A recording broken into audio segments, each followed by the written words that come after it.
bueno, Reshipment is a documentary about the presence of the Haitians in Cuba, about how they get Cuba at the beginning of the 20th century, because it's a migration that the film, talk specifically beginning of the 20th century, when Cuba became the big factory of for elaborate sugar for the international market during the First World War.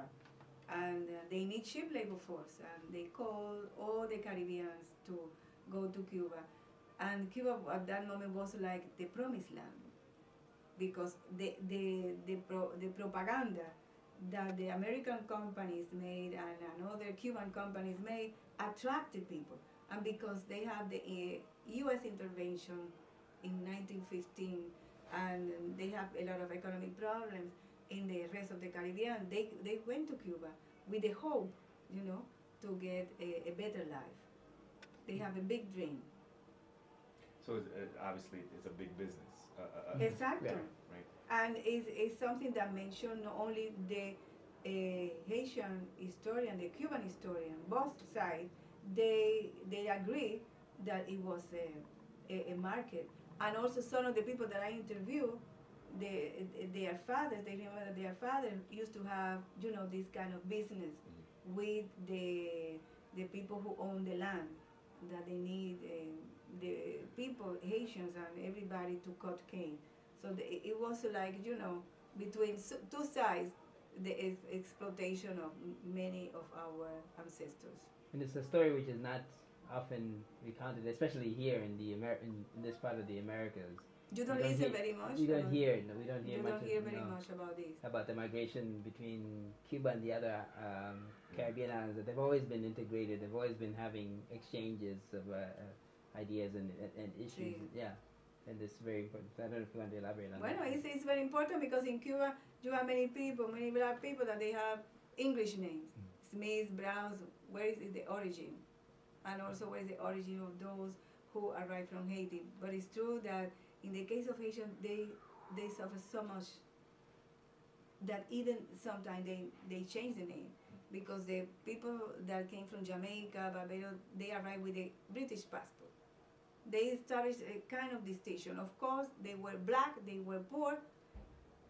When they don't want them, they send them back to their island of origin. But it's true that because they were subjects of the crown, and the Haitians doesn't arrive without passport and any kind of protection, they play, with them as they want. This story is very fascinating within the political climate of here in the United States as well, with the idea of demonizing individuals who are coming to this country, calling them illegal aliens and all these other particular things that is happening. So this history is very, very important, continuities. The points of continuities. But one of the things that I think that we probably can end with is, what are some of the ways that you're engaging with younger, aspiring storytellers? They need to know our history.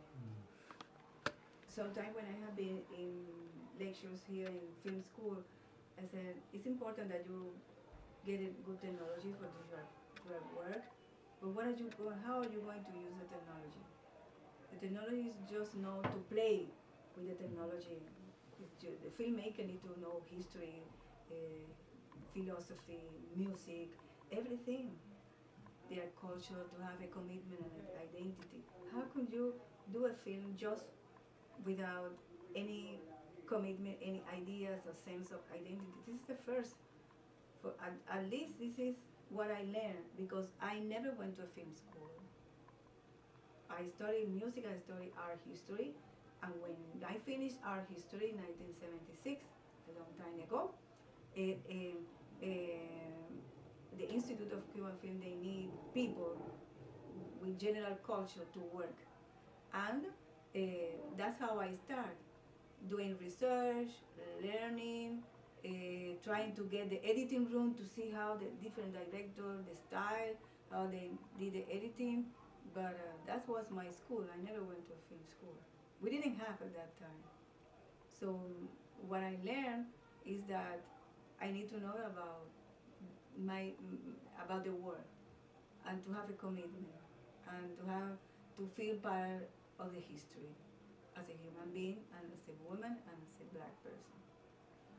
se acabó. Thank you very much. Yeah. Thank you very much. Thank you.